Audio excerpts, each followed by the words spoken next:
Dan terakhir Pak Bahlil, ini pengalaman saya pribadi. Ini terkait dengan kemarin pemilu. Saya bertemu dengan orang pelaku tambang batu bara.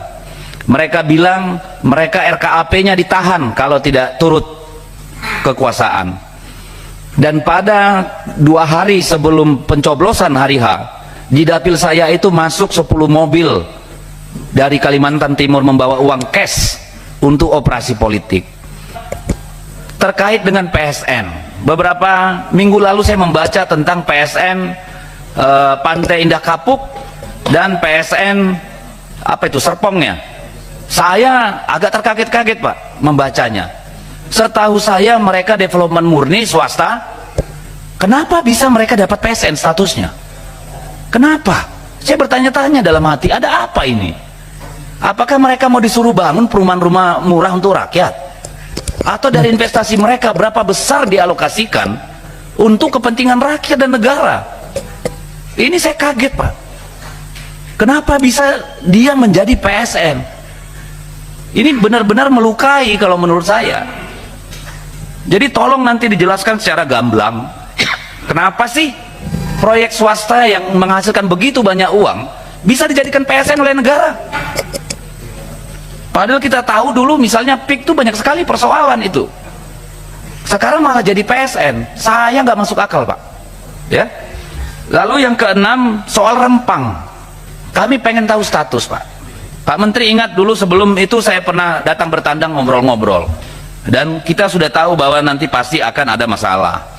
Nah tetapi kan ini seolah-olah menguap. Kita pengen tahu Pak apa yang terjadi. Karena saya tahu Pak Menteri udah ke sana dialog dengan banyak pihak, progresnya seperti apa Pak? Karena banyak pembelajaran yang bisa kita dapat di sana untuk proyek-proyek lain di masa depan Pak. Kita ingin menghindarkan bagaimana Rempang itu tidak diduplikasi. Jadi kita tidak mengalami masalah yang sama dengan proyek-proyek yang lain.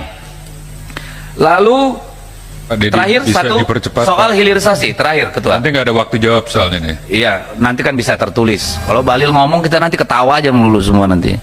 Jadi soal hilirisasi, ya, ini kan cuma hilirisasi baterai nih, yang paling banyak nih.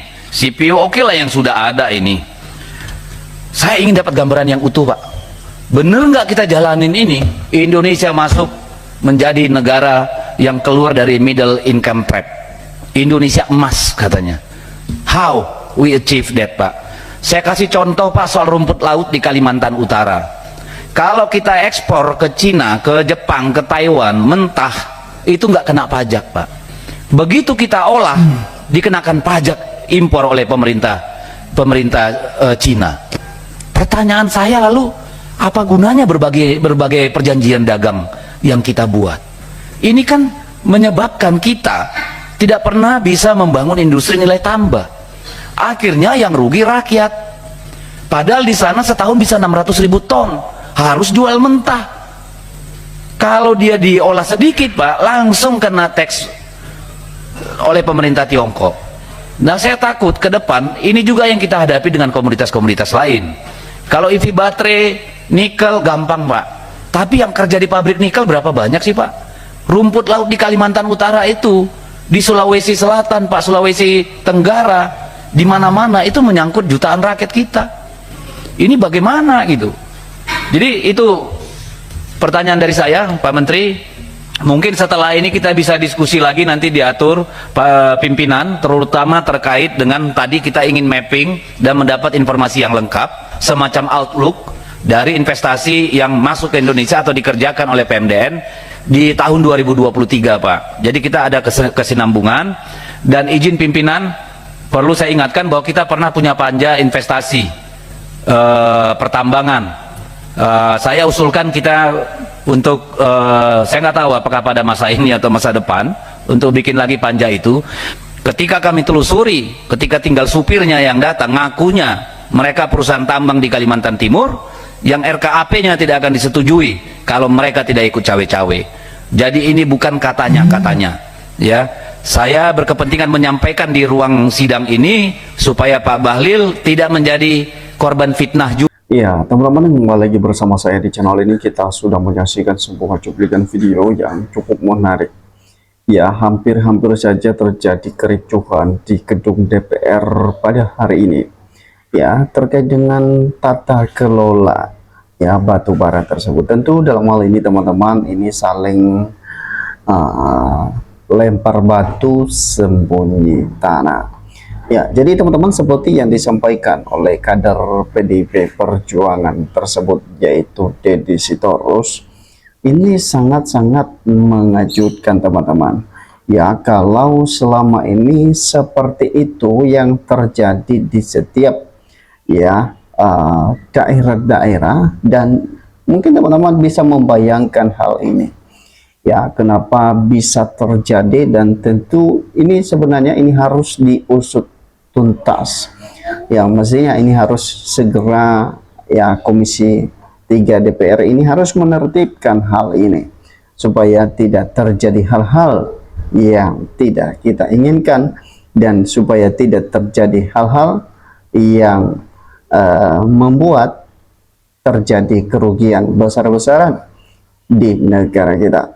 Oke, teman-teman, coba kita melihat bagaimana pandangan netizen terhadap pernyataan dari Deddy Sitorus dari kader PDIP Perjuangan tersebut.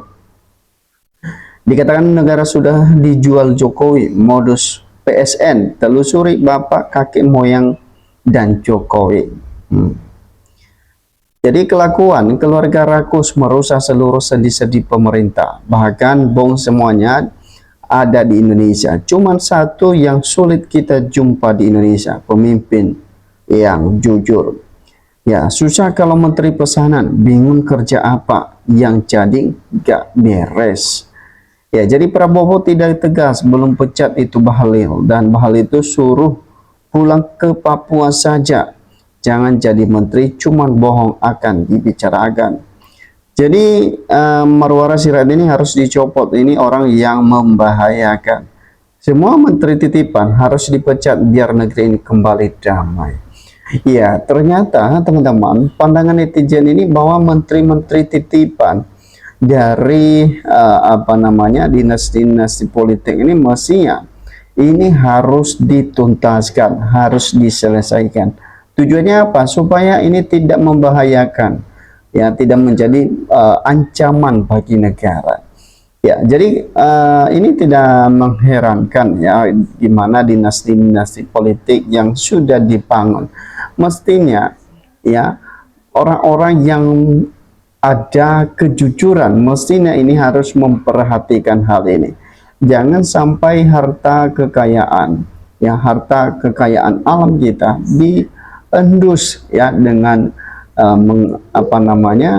hanya dengan ya kepentingan pribadi. Ya, makanya netizen sampaikan bahwa semua menteri titipan itu harus dipecat. Tujuannya apa? Biar negeri ini kembali damai. Ya, karena kita sudah tahu bahwa menteri-menteri titipan ini yang membuat ya kegaduhan, yang membuat ya bahkan bukan hanya kegaduhan, ini yang memicu hal-hal yang membuat negara ini kacau dengan titipan-titipan itu. Akhirnya satu persatu juga tumbang teman-teman. Ya, bahkan ketahuan korupsi dan lain sebagainya. Jadi jawab ya Bahlil rakyat biar tahu asal, jangan blunder lagi. Sebenarnya Pak Prabowo itu siap nggak jadi presiden, masa menteri menyengsarakan rakyat dan pakai dalam pemerintahan Pak Prabowo. Pimpin segera pecat menteri seperti itu. Ya, mestinya itu yang dilakukan. Ya, karena kenapa? Ketika ini tidak akan dilakukan di kabar seperti ini, mestinya pemerintah, Pak Presiden harus cepat-cepat yang menangani hal-hal seperti ini supaya tidak menjadi ya sarang para mafia dalam hal korupsi. Oke, negara ini memang kotor ya, 10 tahun kotor dalam segala hal.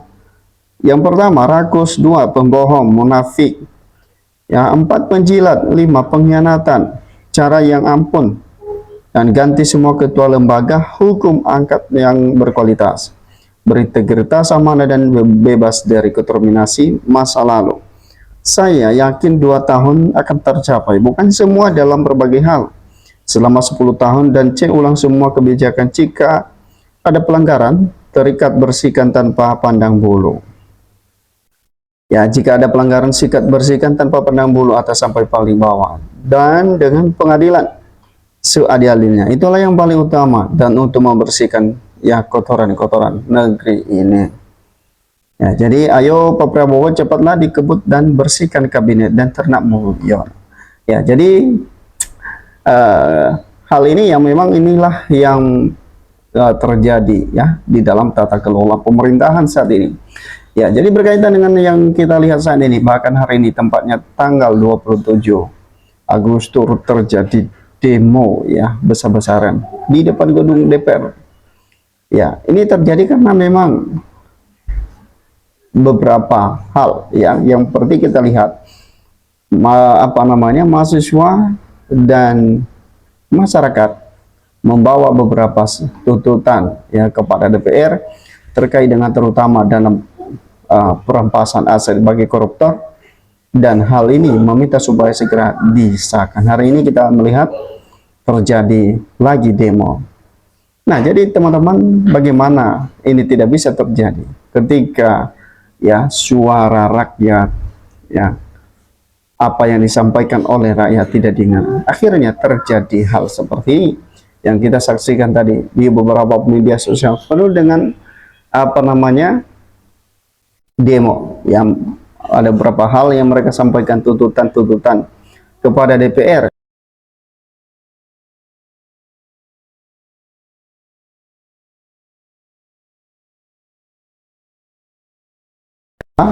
Ya, apakah ada hasil ya dari demo hari ini atau seperti apa? Ya, itu saja teman-teman. Bagaimana menurut Anda? Berikan komentar Anda. Sampai ketemu di postingan.